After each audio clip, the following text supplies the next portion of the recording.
So we're going to start with this activity called plus minus null. And if you've been in this area, in this field for a while, or if you've studied with anybody who is a pioneer in this field, like Janet Bennett or Meg Vandenberg or someone like that, you probably were exposed to an activity called DIE, Describe, Interpret, and Evaluate. It's classic. It's really effective at fostering openness and perspective taking. This is kind of a different take on that activity. There are lots of other alternatives to the DIE, and so we've listed a few here, the DAE, the DIVE, the iDive, all sort of related tools that have similar purposes, just a little bit different approach. And so you can check those out in the HubICL. But with that introduction, I think we should try it. So when we do plus minus null, the basic idea is that we're trying to get people to gauge how they're interpreting a situation, an event, an interaction, something that they are experiencing, and try to determine whether or not their sort of gut reaction to that is positive, negative, or neutral. And then to get them to sort of imagine and explore other possible interpretations by deviating to the other potential options there. So if they start with positive, then they should try to imagine a negative interpretation and evaluation, or a neutral interpretation evaluation. So just to be clear, if you remember the DIE premise, we would describe something that we're experiencing, interpret it, and evaluate it. And those are three different things. So description is just the facts, ma'am, right? Interpretation is the meaning that we're assigning to that. And evaluation is the valence of it, whether it's positive or negative, and sort of what our judgment of it is. So this is really getting more at the interpretation and evaluation and not focusing so much on the description piece of it.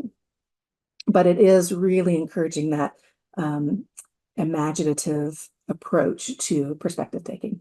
Okay, so let's try it out. I'm going to show a picture to everybody, and then I've got some things that I want you to do. If everybody would find your reaction buttons now, that would be really helpful before I share this picture, because as soon as I show you the picture and then take it away, I'm going to ask people to use your reaction buttons to either give me a thumbs up, a thumbs down, or nothing at all. And that's going to signify, so if I show all the videos on the screen, we should be able to see kind of a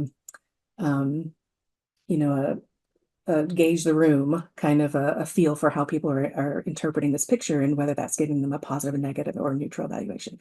So if you'll find the button on your Zoom controls somewhere where it says reactions, you should be able to see those thumbs up, thumb down, okay?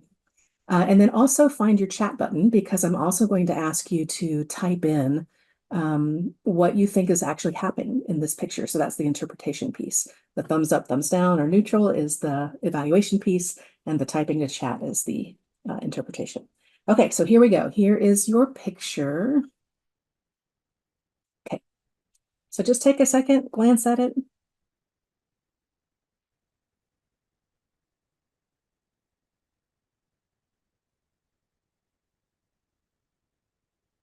Okay, so the first thing I want you to do, and I actually can't see the cameras on my screen because I'm sharing my slideshow, so I'm going to ask Harain to just keep an eye on the videos and get a sense, read the room and see what the sort of balance is between positive, negative, and neutral here. So use your reaction buttons and go ahead and indicate if you had a positive reaction to that, a negative reaction to that, or just kind of a neutral, no strong emotions attached, okay? And I'll show you the picture again while you're doing that.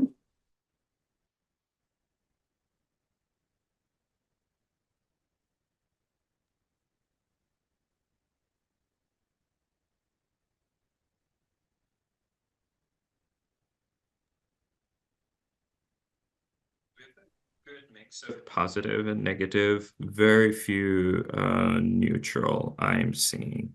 So a mix of positive and negative. Great. Okay.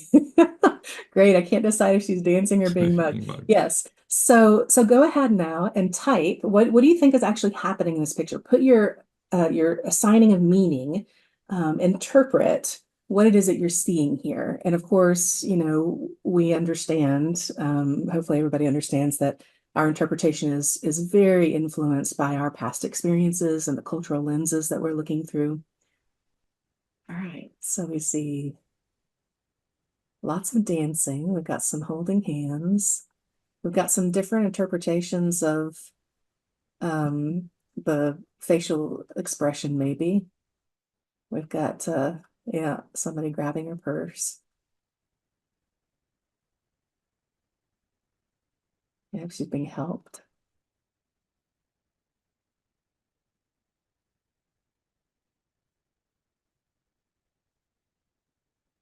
I love it, running to avoid the paparazzi.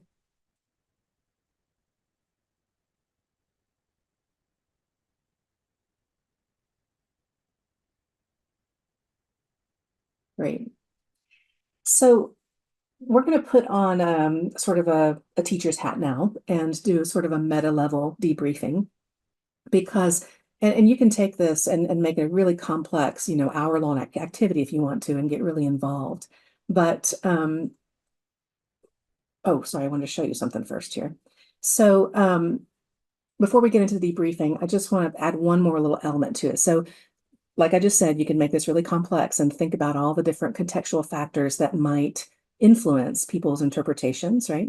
So this is just a video that has the same imagery, but with 3 different soundtracks. And so if you can imagine, if we look back at that picture that you were looking at before, and it had these 3 separate soundtracks, how would you maybe perhaps change your interpretation and evaluation?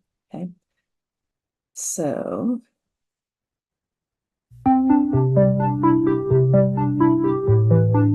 let's do a sound check. Can everybody actually hear that? All right, so that's the first one. Or if it's just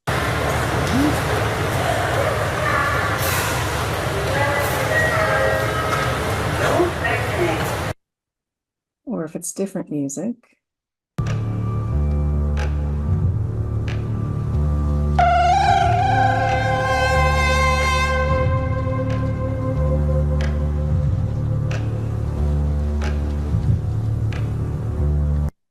Okay, so I'm going to go back again to the picture here.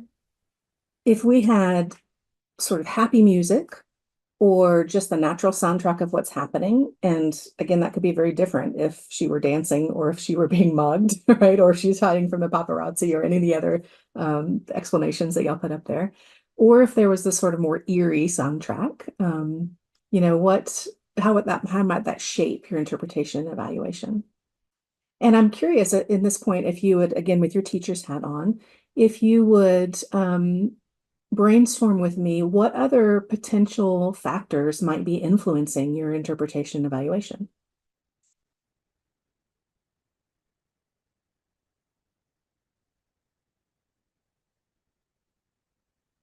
Right, we can't see her face, so it's inherently ambiguous. We can read her posture, we can have kind of the ambiance of whatever else is happening in the picture, but one of our big cues with her facial expression is mostly hidden. So our own gender. These are some really great comments coming up in here. So our age, our gender, these things that have shaped our past experiences are probably really coloring how we see this. Oh, I really love this. So observer's emotional state, like if I'm in a different mood when I look at this picture, as opposed to a different time when I look at this picture, it could really shape how I'm seeing it, interpreting it. Excellent. Yes, past trauma. Oh yeah, good. If we could see more of the background, it's blacked out for the most part, right? Which again could be shaping it, like a daylight versus nighttime could have a very different feel. Yeah, very good. Excellent. Just the fact the picture is in black and white and not in color makes it feel sort of like old, right? Which may have, again, different evaluations for different people. Excellent. Right, if these were people that we recognized, or if we could see the people on either side of her to get more information about what's going on. These are all really great thoughts. Thank you for contributing. Okay, so I'm going to go to this debriefing now. Where did it go? I think it was a skipped slide. Oh. Oh, no.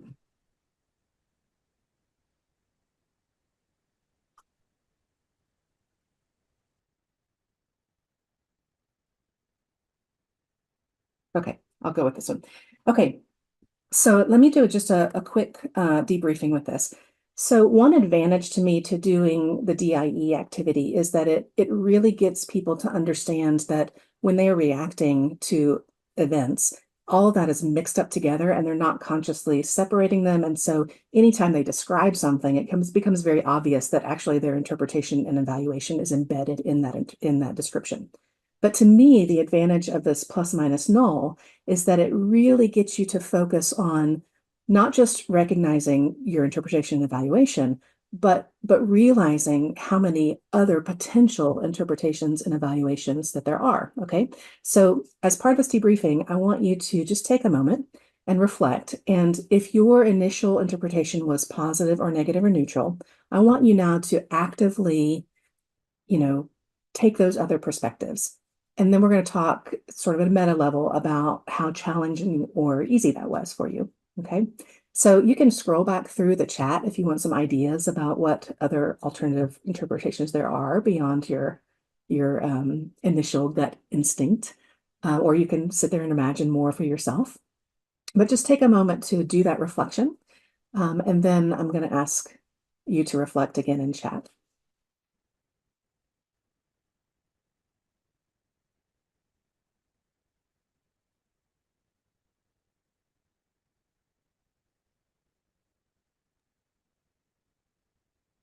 Chris, if you could just briefly repeat the question and I'll type it in chat just so for some people who missed it.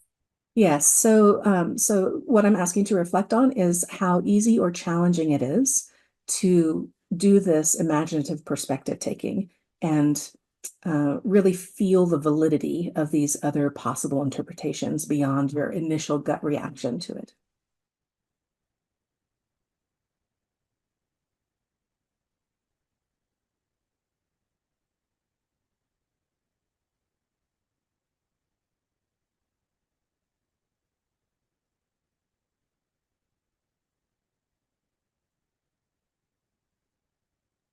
So when you're ready, you can go ahead and type into chat any answers that you have to that question.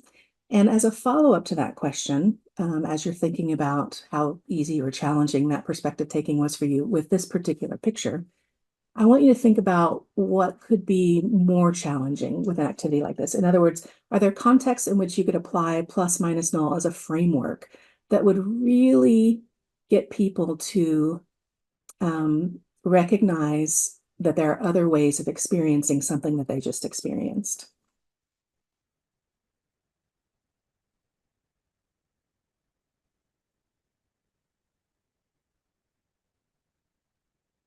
Yeah, it is amazing how our first impression gets stuck in our head, right?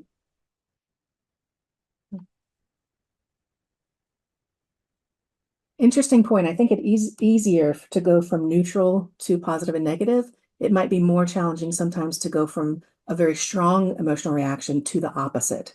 So maybe if you're positive, it's not so terrible to go to neutral, but it might be difficult to go to negative and vice versa. So negative might be okay to go to neutral, but hard to go to positive.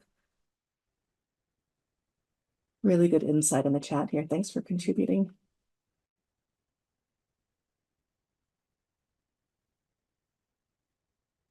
So ideas about applications of an activity like this where you're something is inherently more challenging. Like the thing that comes to mind for me is you watch a political speech in our current climate, right? And you have an immediate gut reaction that's very positive or very negative. How challenging would that be to come up with those alternate interpretations and grant them validity? If you have a very positive or a very negative experience in a new cultural context, how does this framework address the challenge of perspective taking there?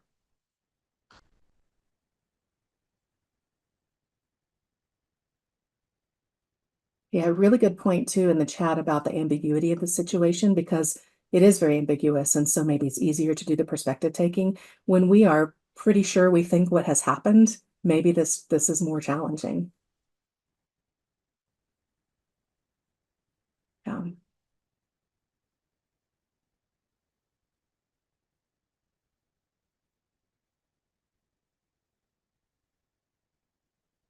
Yes, exactly. So if we recognize an image or we see something that we think we really have a handle on, we have the right interpretation of, then we're really sold on our evaluation of it, right? And so the interpretation and evaluation is really tied together in order to um, choose a different evaluation to go, for example, from negative to positive or vice versa. We actually have to let go of our interpretation as well and come up with other possible interpretations. Yes, and when you're involved and not just an observer. Excellent points. I see some requests in the chat to know what was happening in the photo. And typically when I do DIE or plus minus null, I refuse to tell people what the real answer is because then people get caught up in trying to be accurate when actually the point of activity is to try to get multiple perspectives and recognize the validity of all of them. So I try to stay away from answering that question. And I'll just add one thing to that. So if we think back to the definition of openness, intercultural openness, this activity focused on that second piece, sort of the suspending judgment. And as Chris said, if you do reveal the answer at that point, the related construct also, tolerance for ambiguity, it's going to be a bit uncomfortable. And so we're putting you in a state of discomfort here. But it's really part of it. And it's good to ask, but I'd say leaving it open allows people to actually develop the capacity to see those different perspectives, to suspend judgment. I think Sandra had a comment in the chat about just forcing yourself to interpret the situation in another way, considering all the different possibilities that exist. And it's an attitude, as something that we develop over time. And so the more of these situations that you can expose people to, students, learners in a training, will help them to develop that capacity. So I'm with Chris. We're gonna hold off on the. You can make up as many scenarios. Yeah.